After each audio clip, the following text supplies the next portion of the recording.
हर रोज एक नई कहानी देखने के लिए हमारे चैनल को सब्सक्राइब करें और बेल आइकन दबाना ना भूलें।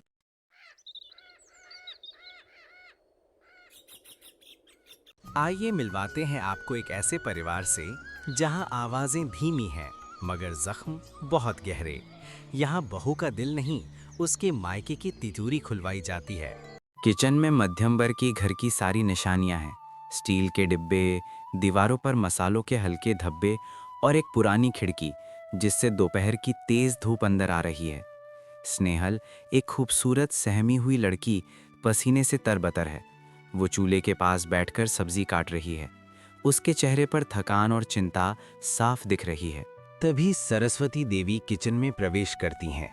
उनकी चाल में एक अधिकार है और आंखों में एक स्थायी नाराजगी। उन्होंने एक साधारण साड़ी पहनी है, लेकिन उनका व्यक्तित्व किसी रानी से कम नहीं है। वह सीधे कढ़ाई के पास जाती हैं और सब्जी बनते हुए देखती हैं। उनका चेहरा सिकुड़ जाता है। सरस्वती देवी नाक सिकोड़ते हुए स्नेहल से कहती हैं, ये क्या बना रही हो?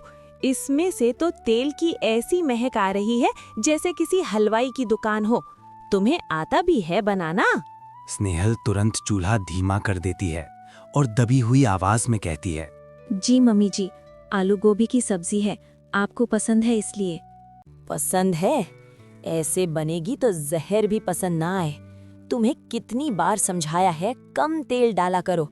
मेरे बड़े बेटे सुरेश को कोलेस्ट्रॉल की तकलीफ है, क्या उसे मारना चाहती हो?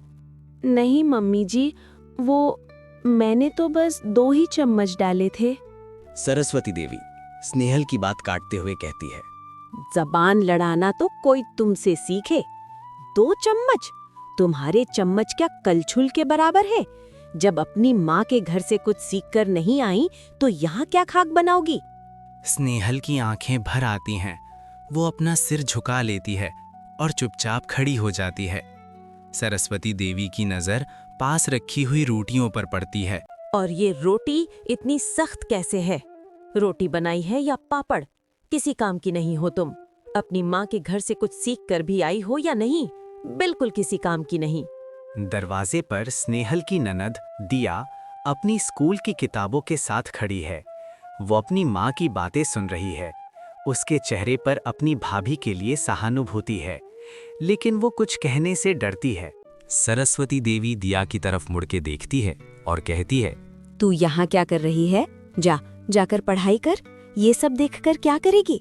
तुझे तो बस ये सीखना है कि ऐसी बहू कभी नहीं बनना। समझ गई बेटा? दिया नजरें चुराकर वहां से चली जाती है। सरस्वती देवी वापस स्नेहल की तरफ घूमती हैं। उनका लहजा अब और जहरीला हो जाता है। ना खाना बनाने का ढंग, ना घर संभालने की अक्ल। पता नहीं मेरे राहुल ने तुम में ऐसा क्या देख लिया, बस गोरी चमड़ी पर मर मिटा। बेवकूफ लड़का। स्नेहल के हाथ कांपने लगते हैं। वो कुछ कहना चाहती है, लेकिन शब्द उसके गले में ही अटक जाते हैं। मेरे बेटे की तो जिंदगी बर्बाद हो गई। हमने क्या क्या सपने देखे थे। सोचा था बहू आएगी तो घर भर देगी, पर तुम्हारे माँ बाप ने तो ऐसा ठगाए हमें, ऐसा ठगा है। ये कहकर वो किचन से बाहर लिविंग रूम की ओर चल देती हैं। जानबूझकर ऊंची आवाज में बोलती हैं ताकि घर के बाकी लोग भी सुन सकें। लिविंग रूम साधारण सा है। एक पुराना सोफा सेट, एक सेंटर टेबल और दीवार पर लगी एक बड़ी सी टीवी। रामजी, स्नेहल के ससुर, अखबार पढ़ रहे हैं। सुरेश, बड़ा बेटा, फोन पे किसी से बात कर रहा है। राहुल, स्नेहल का पति, अभी अभी ऑफिस से आया है और सोफे पर थक कर बैठा है। सरस्वती देवी लिविंग रूम में तूफान की तरह प्रवेश करती हैं और राहुल से कहती हैं, आ गया तू? आजा, देख ले अपनी चांद सी दुल्हन के कारनामे। आज फिर उसने खाने में तेल का पूरा समंदर उड़ेल दिया है। पता नहीं क्या समझती है।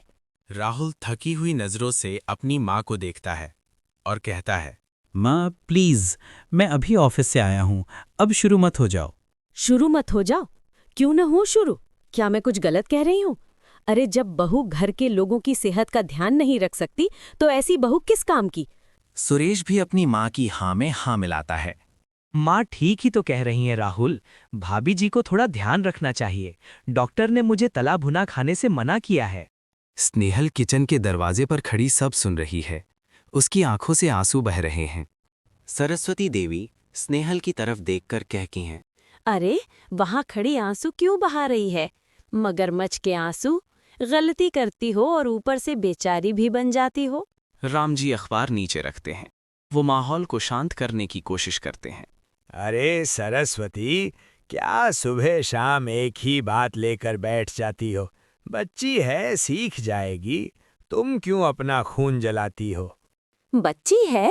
26 साल की घोड़ी हो गई है, बच्ची है। और कब सीखेगी? जब हम सब तेल खा खाकर ऊपर पहुंच जाएंगे। तुम्हारी इसी नरमी ने तो सबको सिर पर चढ़ा रखा है। अब सरस्वती देवी का गुस्सा असली मुद्दे पर आता है। वो राहुल की तरफ गुस्से से देखते हुए कहती हैं। और तू बड़ा आया था इसका पक्ष लेने वाला। यही पसंद आई थी तुझे? क्या दिया है इसके माँ बाप ने? वो पड़ोस वाले वर्मा जी की बहू को देख, अपने साथ 10 तोला सोना लाई थी। और एक ये है, कानों में जो 2 बालियां हैं वो भी ऐसी हल्की हैं कि फूंक मारो तो उड़ जाएं। राहुल असहज हो जाता है। वो स्नेहल की तरफ देखता है, जो अब जमीन में गड़ी जा रही है। माँ, ये सब बातें करने का क्या मतलब है? शादी से पहले सब तय हो गया था। तय हो गया था? क्या तय हो गया था? तुम्हारे ससुर जी ने हाथ जोड़कर कहा था, बहन जी अभी बेटी की शादी कर लीजिए, बाद में आपकी कोई शिकायत नहीं रहने दूंगा। कहाँ है वो? 1 साल हो गया शादी को, एक दिन का भी आया है उस घर से? माँ सही कह रही हैं। आजकल तो लोग अपनी हैसियत से बढ़कर देते हैं। इन्होंने तो हमारी इज्जत का भी ख्याल नहीं किया। स्नेहल की सब्र का बांध टूटने लगता है। वो लिविंग रूम में आती है और कंपती हुई आवाज में कहती है। मेरे पापा ने अपनी हैसियत से ज्यादा ही किया था। उन्होंने अपनी सारी जमा पूंजी हमारी शादी में लगा दी थी। सरस्वती देवी ठहाका मारकर हंसती हैं, एक क्रूर हंसी। जमा पूंजी? क्या जमा पूंजी थी तुम्हारे बाप के पास? वो 2-4 बर्तन और एक पुराना फ्रिज? अरे इतना तो हम अपने घर में काम करने वाली को दे देते हैं। हमें बेवकूफ समझ रखा है क्या? माँ बस भी करो, क्यों घर की शांति भंग कर रही हो? शांति देवी गुस्से में चीख कर कहती हैं। शांति? कहाँ है शांति इस घर में? जब से ये मनहूस इस घर में आई है तब से शांति तो जैसे चली ही गई है। ना इसके आने से घर में कोई बरकत हुई, ना ही ये कोई खुशखबरी सुना सकी। बस बैठी रहती है मनहूस की तरह। ये सुनकर स्नेहल टूट जाती है। वो राहुल की तरफ उम्मीद भरी नजरों से देखती है, एक आखिरी उम्मीद कि उसका पति उसके लिए खड़ा होगा। राहुल, तुम तो कुछ बोलो। राहुल अपनी माँ और पत्नी के बीच फंस गया है। वो नजरें चुरा लेता है। मैं क्या बोलूं स्नेहल, माँ जो कह रही हैं वो पूरी तरह गलत तो नहीं है। तुम्हारे पापा ने वादा तो किया था।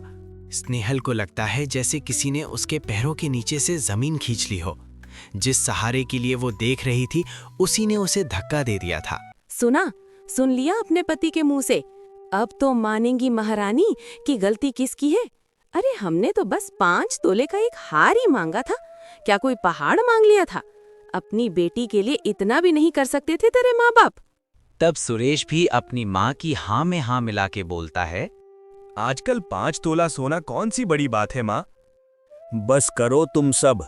खाना खाओगे भी या बस यहीं कचहरी लगाते रहोगे?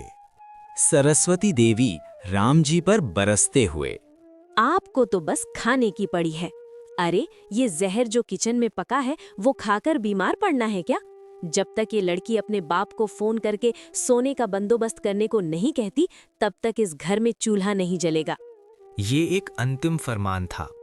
सरस्वती देवी सोफे पर ऐसे बैठ जाती हैं जैसे कोई महारानी सिंहासन पर बैठी हो। सब चुप हैं। माहौल में गहरा तनाव है। दिया अपने कमरे के दरवाजे से झांक रही है। उसकी आंखों में आंसू हैं। स्नेहल जड़वत खड़ी है। उसका चेहरा आंसुओं से भीगा है, लेकिन अब उसकी आंखों में एक अजीब सी खामोशी है, एक तूफान के बाद की खामोशी। वो धीरे धीरे चलती है। सब उसे देखते हैं। सबको लगता है कि वो रोते हुए अपने कमरे में चली जाएगी, लेकिन वो लिविंग रूम के बीच में आकर रुक जाती है। वो अपनी कांपती हुई उंगलियों से अपने कान की सोने की बालियां निकालती है, फिर गले से एक पतली सी सोने की चेन जो उसकी माँ ने उसे दी थी। वो आगे बढ़ती है और सेंटर टेबल पर सरस्वती देवी के ठीक सामने अपनी बालियां और चेन रख देती है। सब हैरान होकर उसे देख रहे हैं। मेरे पास बस यही है। उसकी आवाज में ना गुस्सा था ना शिकायत, बस एक गहरी बेपनाह उदासी थी। और और मेरे पापा के पास अब कुछ नहीं बचा है। उन्होंने अपना घर तक गिरवी रख दिया था आपकी इज्जत रखने के लिए। जहाँ तक खाने की बात है, मुझे माफ़ कर दीजिए। मुझसे ऐसा खाना नहीं बनता जिसमें प्यार की जगह सोने की कीमत घोली जाती हो। ये कहकर वो बिना किसी की तरफ देखे धीरे धीरे अपने कमरे की ओर बढ़ जाती है। लिविंग रूम में सन्नाटा पसर जाता है। टेबल पर पड़ी वो छोटी सी बालियां और पतली सी चेन जैसे पूरे परिवार के लालच और क्रूरता पर हंस रही थीं। सरस्वती देवी का चेहरा शर्मिंदगी और गुस्से से लाल है। राहुल अपराध बोध से सिर झुकाए बैठा है। रामजी और सुरेश भी चुप हैं। उन्हें समझ नहीं आ रहा कि क्या कहें। सिर्फ टेबल पर पड़ा वो थोड़ा सा सोना था जो उस घर की बड़ी बड़ी खोखली दीवारों के बीच चीख चीख कर अपनी कहानी कह रहा था।